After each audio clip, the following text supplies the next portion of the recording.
आज बिस चर्चा में हम देखेंगे कि पूरे पाकिस्तान और दिल्ली, एक अकेला छोटा सिटी दिल्ली इंडिया का पाकिस्तान के कैसे मुकाबला करता है।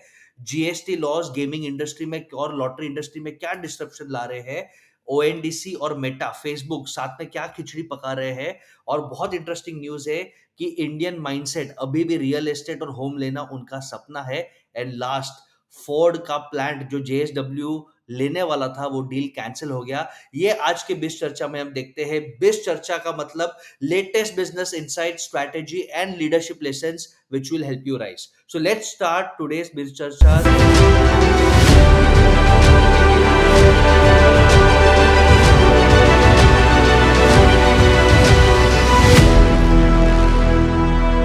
पहला, दिल्ली और पाकिस्तान का खाली कंपैरिजन करें तो दिल्ली ने नवंबर महीने में 4 गुना ज्यादा, पूरे पाकिस्तान एक देश है उसे 4 गुना ज्यादा कार्स खरीदा है। बहुत इंटरेस्टिंग इनसाइट्स है कि नवंबर में 4875 इतने ही कार सेल्स हुए थे।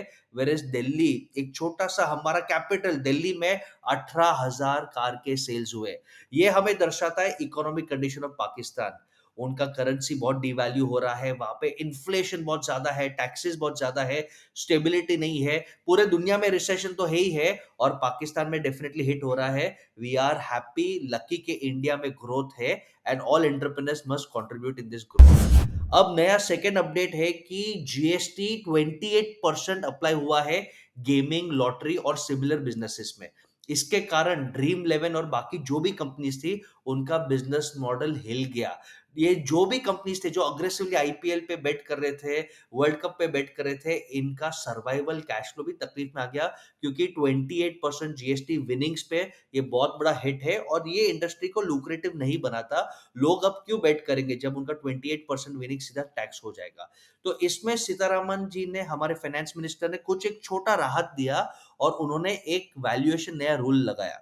ये रूल बहुत सिंपल है कि अगर आप विन करते हो कुछ अमाउंट और वो अमाउंट वापस आप ऑनलाइन गेमिंग में री इन्वेस्ट करते हो या बेटिंग में, हम उसे बेटिंग बोलते हो, उसमें री इन्वेस्ट करते हो, तो आपका टैक्स डिफर हो जाएगा। और यही कैपिटल डिफर टैक्स ऑलरेडी आज के तारीख में रियल एस्टेट में और स्टॉक मार्केट्स में चलता ही है। अगर आपका कोई रेसिडेंशियल प्रॉपर्टी है, आपने लिया 1 लाख में और अगर आपने उसको 10 लाख में बेचा तो 9 लाख रुपया का आपको कैपिटल गेन टैक्स लग जाता है, शायद 10% टैक्सेशन लग जाता है। बट अगर आपको वो 9 लाख रुपए का टैक्सेशन बचाना है तो आपको एक छोटा सा चीज करना है, उसको आपको और एक रेसिडेंशियल प्रॉपर्टी लेना है और वो फंड्स उसमें डाल देना है, तो आपका टैक्स डिफर हो गया।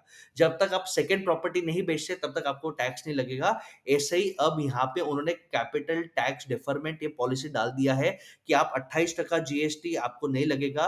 अगर आपको जो विनिंग मिला है वही आप वापस री इन्वेस्ट करोगे। ये इंडस्ट्री के लिए, गेमिंग और लॉटरी इंडस्ट्री के लिए ऑनलाइन बहुत बड़ा बूस्ट है, क्योंकि इसमें कस्टमर रिपीट वैल्यू बढ़ सकता है। लोग टैक्सेशन को अवॉइड करने के लिए बार बार अपने टीम बना सकते हैं, अपना बेटिंग या गेमिंग कर सकते हैं। बट मुझे लगता है इसका एक छोटा सा डेंजरस सोशल ट्रेंड है और वो शायद ये एडिक्शन को बढ़ा सकता है। So we need to be careful यार। आपको क्या लगता है? आप थॉट्स दीजिए कमेंट्स में। और एक छोटा सा इंसाइट्स है, ONDC, open network for digital commerce, ये गवर्नमेंट बैक्ड एक छोटा टेक्नोलॉजी है जहाँ पे बायर, सेलर, पेमेंट गेटवे और लॉजिस्टिक्स डिलीवरी पार्टनर, ये चारों अलग है। यानी आज के टाइम पे अगर हम सेलर है तो हमें हमारा वेबसाइट डिजाइन करना पड़ता है, पेमेंट गेटवे का ध्यान रखना पड़ता है, लॉजिस्टिक्स पार्टनर का ध्यान रखना पड़ता है। लेकिन ओएनडीसी में आपको सिर्फ लिस्टिंग करना है। ऑलरेडी ऑप्शंस है कि कौन सा पेमेंट गेटवे चाहिए, कौन सा लॉजिस्टिक्स वाला चाहिए, कहाँ पे आपको सेल करना है, आपको फिल इन द ब्लैंक करना है और आप ओएनडीसी पे ई कॉमर्स प्लेयर बन सकते हो।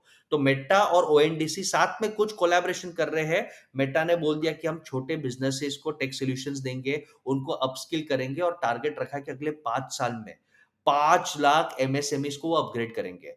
अब मेटा को इससे स्ट्रैटेजी वाइज फायदा क्या है? पहला, मेटा को ई कॉमर्स में जाने का मौका मिल गया।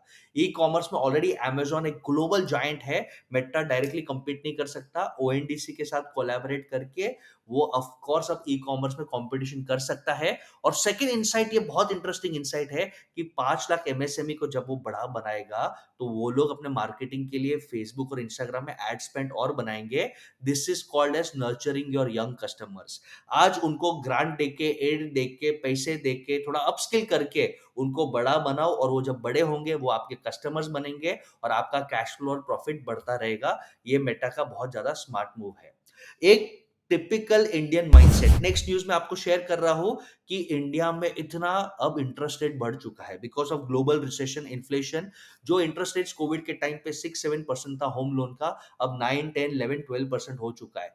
इसके बावजूद home buying is on the rise. ये हमारे टिपिकल इंडियन माइंडसेट दिखाता है। एक सर्वे हुआ जिसमें बोला कि लोगों की 3 इच्छा होती है, और खास करके मिडल क्लास सैलरीड लोगों की 3 इच्छा होती है। वो बोलते हैं, पहला हमें घर चाहिए, सेकंड हमें दिमाग में शांति चाहिए, थर्ड मेरे बच्चे का भविष्य अच्छा हो, उनका एजुकेशन अच्छा हो। ये 3 इच्छाएँ मिडल क्लास की है। ये यूनिक इनसाइट मैं आपको इस चर्चा में दे रहा हूँ। आपको ये इनसाइट्स, कंज्यूमर इनसाइट्स बहुत काम आएगा बिज़नेस में। तो अब ये फाइंड हुआ है कि भई 7 बिग सिटीज़, मेट्रो सिटीज़ में 40% सेल बढ़ा है जुलाई से सितंबर, quarter on quarter. Interest rate बढ़ने के बाद भी 40% बढ़ा है, और वो भी वो घर जिनका वैल्यू 1 करोड़ रुपए से ज़्यादा है। अफोर्डेबल हाउसिंग सेगमेंट, जहाँ पे लोअर मिडल क्लास रहते हैं, वहाँ पे डेफिनिटली ड्रॉप हुआ है। Cells have drop by 24%। और हमने ये देखा है कि लग्जरी डील्स भी बहुत ज़्यादा हो रहा है, again for the same tax deferment issue. तो ये इनसाइट्स आपको आज मिल रहा है कि मिडल क्लास आज भी अपना घर, दिमाग को शांति और बच्चे का भविष्य देख रहा है, और अभी भी उसका सपना है कि खुद का एक घर लेना है। तो ये रियल एस्टेट इंफ्रास्ट्रक्चर इंडस्ट्री के लिए बहुत बड़ा प्लस साइन है। एक लास्ट न्यूज़ आपको दे रहा हूँ कि फोर्ड फैक्ट्री ने लास्ट 10 साल में इंडिया में $2 बिलियन का लॉस किया। और उसने सोचा कि भई अब हम गाड़ी इंडिया में नहीं बना सकते, हम इंडिया में कस्टमाइज़ नहीं कर सकते, इंडियन मार्केट्स हमारे लिए नहीं है। यहाँ पे ऑलरेडी हुंडई, किया रूल कर रहे हैं, अब टाटा महिंद्रा स्ट्रॉन्ग आ रहा है, तो फोर्ड ने बोल दिया भई हम नहीं कर सकते। और उनका तमिलनाडु चेन्नई पोर्ट के बाजू में एक बहुत बड़ा प्लांट था, उन्होंने जेएसडब्ल्यू को बेच दिया था ऑलरेडी पहले। और $100 मिलियन का डील, यानी करीबन 850 करोड़ रुपीस का डील रहेगा, वो उन्होंने ऑलरेडी पहले कर दिया था। लेकिन अब कहानी में ट्विस्ट, उन्होंने बोला डील कैंसल। डील कैंसल क्यों है? क्योंकि अब इसमें महिंद्रा भी इंटरेस्ट दिखा रहा है, बाकी लोग भी इंटरेस्ट दिखा रहे हैं, और इन्होंने, फोर्ड ने अब यहाँ से एक्सपोर्ट चालू कर दिया, और एक्सपोर्ट करके 550 करोड़ रुपया ये साल प्रॉफिट कमाया है। तो शायद फोर्ड अब कोई कमेंट्स नहीं बोल रहा है, लेकिन बोल रहा है कि हम यहाँ पे हमारा एक्सपोर्ट चालू रखेंगे। या तो ये पोर्ट के इतना बाजू है, प्राइम प्रॉपर्टी है, कि वो लैंड को, यहाँ पे रियल एस्टेट को और बड़ा डील कर सकते हैं। तो ये डील कैंसल हो गया। आपको क्या लगता है? और ऐसे ही अमेजिंग बिजनेस इनसाइट्स हम रेगुलरली लेके आएंगे, और आपको एक लीडरशिप थॉट छोड़ के जा रहा हूं कि बिजनेस में हर तकलीफ, हर चैलेंज एक अपॉर्चुनिटी है। हर तकलीफ एक अपॉर्चुनिटी है, जहां पे आप लर्न करो, ग्रो करो, और अपने आप को बेहतर बनाओ, इनोवेट करो, एफिशिएंट बनाओ। With this amazing content, I am signing off. And for such amazing growth, follow Basesh Kala.